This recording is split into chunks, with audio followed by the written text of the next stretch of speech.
हरिओम प्रिय दर्शकों, यदि आपकी सिंह राशि या सिंह लग्न है तो इस वीडियो को बहुत ध्यान से देखिएगा, समझिएगा। इस वीडियो में हम समझने वाले हैं मंगल राशि परिवर्तन प्रभाव को।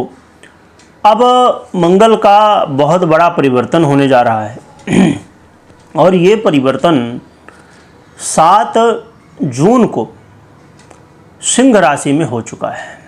मंगल अब अपनी नीच की राशि कर्क को छोड़ चुके हैं, क्योंकि लगभग ये 7.5 महीने 7 महीने 18 दिन तक ये अपनी नीच की राशि में गोचर कर रहे थे और इसके प्रभाव संपूर्ण जगत में दिखे, खासकर भारत पाकिस्तान के बीच में दिखे, क्योंकि ये सेनापति है ना, और सेनापति युद्ध की स्थिति बन ही जाती है, जो कि बहुत सारे कारक तत्व हैं मंगल के पास, जिसकी वजह से अन्य क्षेत्रों में भी इसका प्रभाव दिखता है।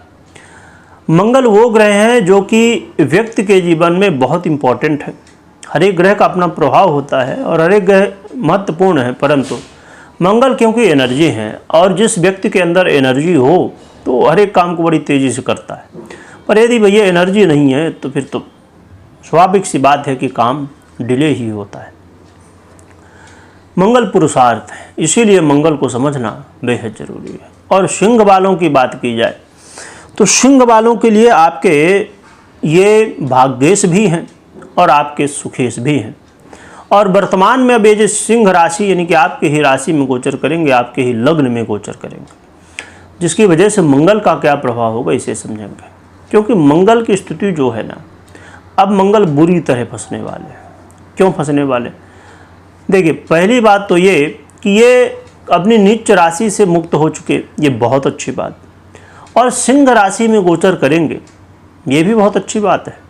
परंतु यहाँ पर बात ये है कि जब ये सिंह में गोचर करेंगे तो केतु तो पहले से ही यहाँ पर है, जिसकी वजह से यहाँ अंगारक योग बन जाएगा। और राहु से भी दृष्ट होंगे, क्योंकि सामने ही राहु है और राहु के ऊपर इनकी भी दृष्टि होगी। इसके अलावा और भी ज़्यादा महत्वपूर्ण बात यह है कि मंगल अब शनि के साथ षडाष्टक योग में आने वाले हैं। मंगल के पास एक बल था, देवगुरु बृहस्पति का लाभ का संबंध था, तो अब गुरु भी 12 तारीख से अस्त में अवस्था को प्राप्त हो जाएंगे, तो इनका भी बल गया। तो 12 तारीख से कहा जाए तो मंगल अब बुरी तरह फंसने वाले हैं। देखिए, लगभग आप थोड़ा यदि नज़र डालेंगे तो लगभग 2025 में मंगल की स्थिति अभी प्रारंभिक समय में काफ़ी ज़्यादा खराब रही। अब लगभग ये मध्य वर्ष में आ चुके हैं, यानी वर्ष के मध्य में अभी लगभग आ चुके हैं। तो यहाँ तक भी अभी 28 जुलाई तक ये इन्हीं योगों के साथ युक्त रहेंगे।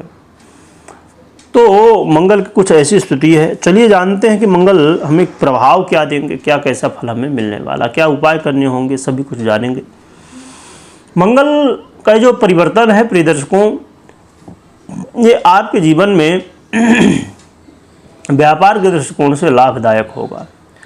व्यापार में वृद्धि कराने वाले होंगे मंगल, और नए नए चेंज भी करवाएंगे।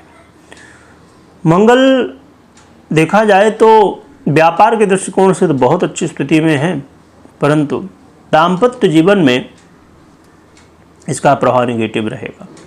दाम्पत्य जीवन में आपस में वाद विवाद, आरोप प्रत्यारोप, कलह का माहौल बनने की संभावनाएं बढ़ेंगी। पार्टनरशिप में व्यापार कर रहे हैं तो ज़रा धैर्य रखिएगा, क्योंकि कई बार आप धैर्य खोएंगे, जिसकी वजह से पार्टनरशिप में समस्याएं हो सकते हैं। जो कि लाभदायक स्थितियां हैं, परंतु पार्टनरशिप में यदि चीज़ें हैं, व्यापार है, वहाँ पर यदि धैर्य नहीं रखेंगे, धैर्य खो देंगे तो फिर मुश्किलें हो जाएंगी। इसका ध्यान रखिए। आपके मान सम्मान में वृद्धि तो होगी, आपके यश प्रतिष्ठा में वृद्धि तो होगी, परंतु कहीं आपको अहंकार ना हो जाए, इस बात का ध्यान रखें। क्योंकि जब व्यक्ति को अहंकार हो जाता है तो कहते हैं ना कि बनी बनाई चीज़ें बिगड़ जाती हैं। तो ये जो मान सम्मान आपको प्राप्त होना है, इसका अहंकार ना हो, इस चीज़ का ध्यान रखिएगा। साथ में धैर्य बहुत ज़रूरी है। जल्दबाजी बिल्कुल भी नहीं करना है आपको किसी भी तरह। मंगल के जो प्रभाव है आपको प्रॉपर्टी से संबंधित लाभ भी दिलाएगा, भूमि भवन से संबंधित लाभ भी दिलाएगा। और कोई ऐसा काम करते हैं जो पब्लिक से संबंधित हो, साहस वाला काम हो, लीडरशिप का काम हो, उसमें बहुत बढ़िया है आपके लिए। परंतु डॉक्यूमेंटेशन का काम हो या किसी भी तरह कोई भी काम आप कर रहे हैं, प्रॉपर्टी हो या जो भी, घर हो, गाड़ी हो, बंगला हो, जो भी काम करें, वहाँ पर रीचेक अपने आप खुद करिए आप। ऐसा नहीं कि दूसरे ने जो बता दिया तो ये आंख बंद करके भरोसा कर लो, वो नहीं करना है। थोड़ा सा अपने हिसाब से भी चीज़ों को देखना है, समझना है, इसके बाद ही चीज़ों को आगे बढ़ाना है। इस चीज़ का ध्यान रखें। बाकी आपके जीवन में अचानक लाभ की स्थितियाँ भी बनेंगी, आपके जीवन में अचानक चीज़ें बदलेंगी और लगेगा कि भैया अभी तो कुछ बड़ी मुश्किलें थी, अब कैसे ये चेंज हो गया। और यहाँ पर ये ध्यान रखिए ज़रूर कि कुछ भी यात्रा कर रहे हैं छोटी बड़ी, तो वहाँ पर धैर्य के साथ चोट चपेट कहीं लगने ना पाए। तो मंगल के बहुत अच्छे प्रभाव हैं, और मंगल देखा जाए तो आपके भाग्येश भी हैं और आपके सुखेश भी हैं। तो ये आपके सुख की वृद्धि भी करेंगे और भाग्य की वृद्धि भी करेंगे। कई बार आपको धार्मिक स्थितियों से भी जोड़ेंगे और कई बार धार्मिक यात्रा भी ये करवाने वाले हैं, इसलिए बहुत बढ़िया है। हाँ, पिता के जीवन में सब चीज़ें ठीक रहें, स्वास्थ्य पानी उनका अच्छा रहे, इसका ध्यान रखिए। आपके रिश्ते बहुत बढ़िया रहें, इसका भी ध्यान रखिए। जो कि रिश्तों में बहुत ज़्यादा समस्याएं नहीं दिख रही, परंतु हाँ, खासकर थोड़ी बहुत चीज़ें कई बार अनबन की स्थितियाँ बनती हैं, और उनके स्वास्थ्य का ज़रूर ध्यान रखिएगा। और यहाँ पर ये भी आपको बिल्कुल क्लियर तरीके से पता होनी चाहिए कि जब भी जो भी काम करें, कैलकुलेशन वाइज चीज़ें ठीक ही रहें, है ना। किसी भी काम में कुछ भी कर रहे हैं, कैलकुलेशन बढ़िया रहें, चीज़ें क्लियरिटी के साथ रहें। जो भी काम करें वो एक खाली दिमाग में नहीं, मेंशन होनी चाहिए, कहीं आपके पास लिखी हुई होनी चाहिए, क्योंकि कई बार ये चीज़ें देखने को मिले, बदलाव हो जाएगा, भैया हमने ये कहा था, नहीं वो कहा था। तो इसलिए इन चीज़ों का ध्यान रखिए। बाकी मंगल का परिवर्तन ठीक ठाक है, अच्छा फल देने वाला है, और कई नए रिश्तों की शुरुआत भी होने वाली है, और उसके लिए आपको मौके भी मिलने वाले हैं। तो ये सब चीज़ें हैं।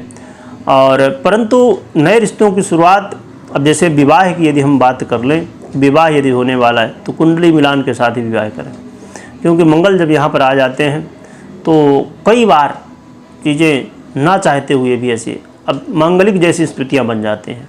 और जब ऐसे में गोचर में मांगलिक बन जाता है तो जितने समय के लिए बना है तो वो समय थोड़ा मुश्किल होता है, जो कि बहुत लंबा समय नहीं है, 28 जुलाई तक ही है।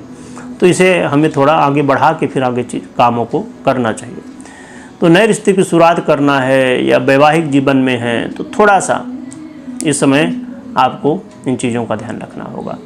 बाकी क्या उपाय करना चाहिए, तो हनुमान जी की आराधना करिए। साथ में थोड़ा सा यदि आप भगवान शिव और माता पार्वती की आराधना भी कर ले तो बहुत बढ़िया है ना।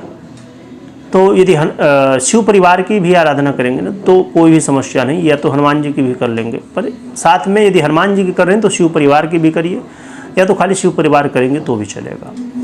तो ये आपके लिए अच्छा रहेगा। बाकी हमेशा मैं कहा करता हूँ कि कभी भी कोई भी निर्णय लेना है आपको तो बहुत सोच समझ के और पर्सनल कुंडली का विश्लेषण करने या तो करवाने के बाद ही निर्णय लीजिए, तो ये आपके लिए अच्छा रहेगा।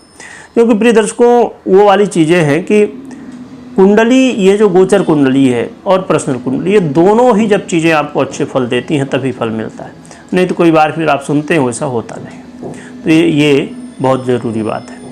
वीडियो देखने के लिए बहुत बहुत धन्यवाद।